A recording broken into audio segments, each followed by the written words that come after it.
Thank you, Anne. As Anne said, I'm Professor Blum, and I'm from the English department, and I'm going to be speaking to you about therapeutic redescription.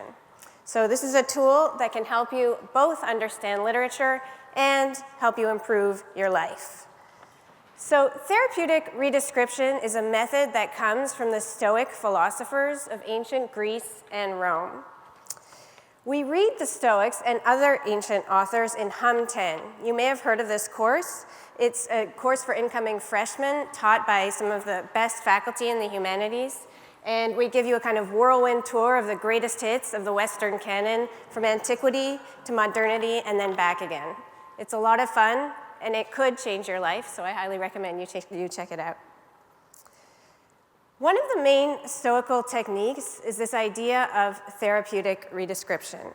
So the Stoics argued that no event is inherently good or bad, but it's how we think about an event that makes it good or bad.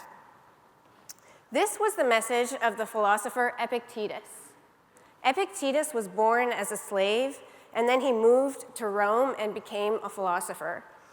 And he argued that it is not the things themselves that disturb people, but their judgments about those things. So it's all in the mind. Even death, he said, is not inherently a bad thing or terrifying. It's our opinion about death that makes it that way. Since our thoughts are so important, Epictetus argued that we need to learn to discipline our minds, to train ourselves so that we won't be caught off guard when things don't go our way. And he used the example of, say you break your favorite and most cherished cup. So if you break your cup, he says, you should remind yourself, well, what is your cup? It's really nothing but a little bit of mud and water patched together, maybe heated over a fire. And if you remind yourself of that, you won't be so upset when your favorite cup is ruined. Likewise, and a little more controversially, he argued that if someone close to you dies, don't say, I have lost them, say, I have given them back. And he said you should say that because they were never really yours to begin with. But think about how that small change in language, from saying you have lost something to giving it back, could totally change your relation to your own grieving process. When a man came to Epictetus suffering from what today we would call agoraphobia, or the fear of crowds, he said the man should reframe his fear as a joy. He said, you say I don't like a crowd, it is turmoil. Say not so, but if you fall in with a crowd, call it games, a festival, a holiday. Try to keep holiday with the people. Cognitive behavioral therapy, or CBT as it's called, some of you may have heard of it. It's been heavily influenced by Stoicism, and in particular by Epictetus. So this is a problem-oriented psychotherapy focused on modifying negative thought patterns. CBT uses the model of the thought cycle, or the cognitive triangle, to explain how our thoughts create feelings, which in turn create behaviors, which in turn, and even physical symptoms sometimes, which in turn reinforce our original thoughts. So you get stuck in this kind of vicious cycle in this way. And CBT argues that the only way to break out of this cycle is through redescription, or what they call cognitive reframing. So this is the process of identifying and then changing the way you view situations. For example, say that you are very upset because you didn't make the basketball team. CBT would say, think about all the positive things that come from not making the team, right? So maybe you have more free time to practice other skills. Maybe the team this year will end up not having been that great, and you'll get to try out again next year, and the team will be really amazing, and you'll go to the championship.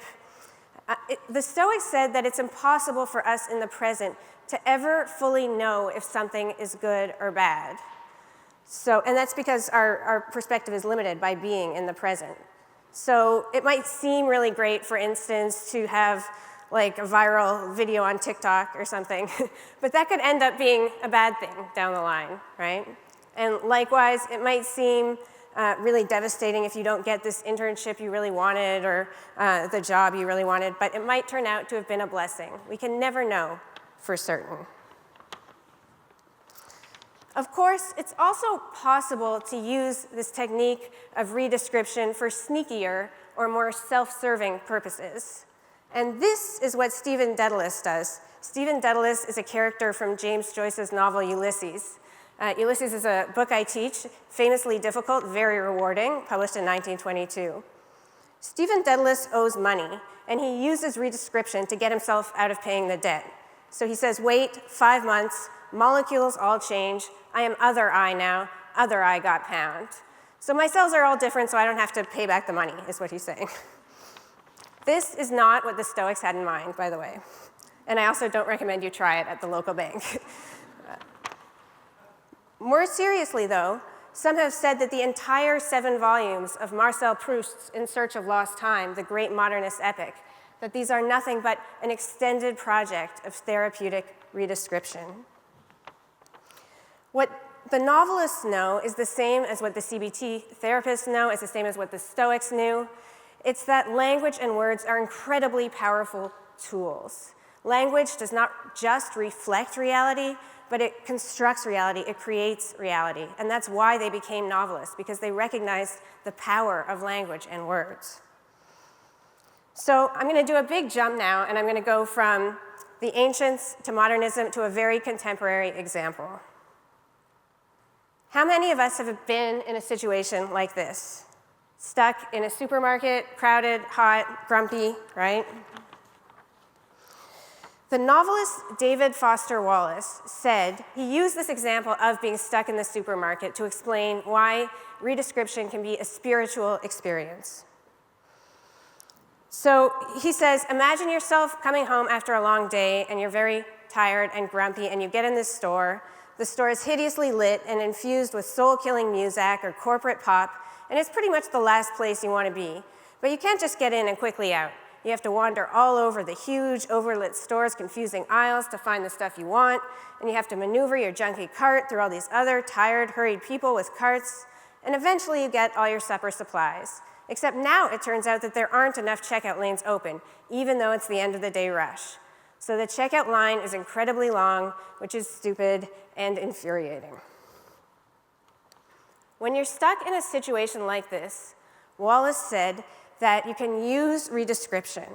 And if you do so, he said, try to use redescription to imagine what the other people in the checkout line are feeling. So try to redescribe so that your own ego, your own desires and frustrations are not the center of the universe, right? Try to imagine the other people's struggles. What if you try to use redescription and kind of zoom out, take a more planetary perspective, a more cosmic perspective? If you do this, he said, it might actually be in your power to experience a crowded, slow, consumer hell-type situation as not only meaningful, but sacred, on fire with the same force that made the stars, love, fellowship, the mystical oneness of all things deep down. So adjusting your language can turn the crowd into a holiday. It can turn an errand into a supermarket epiphany. And take, in closing, this situation here at Visitas. You're probably all very excited, but also maybe a little bit overwhelmed with all the possibilities before you. Maybe you're not exactly sure about what you would study when you get here, who your friends would be, what house you would live in. Epictetus would say that rather than viewing this uncertainty as a negative thing, you should view it as an occasion for growth and discovery, right? So instead of looking at it as a source of worry, you should tell yourself it's good that you don't know exactly what's going to happen when you come to Harvard, which I hope you will, because this leaves room for growth and surprise, exactly what education is about. So, for example, waking up today, you probably didn't expect to be so persuasively convinced that studying literature can have such a practical utility, right? But you've discovered that knowing how to describe and interpret, these are tools that will help you thrive. Thank you very much.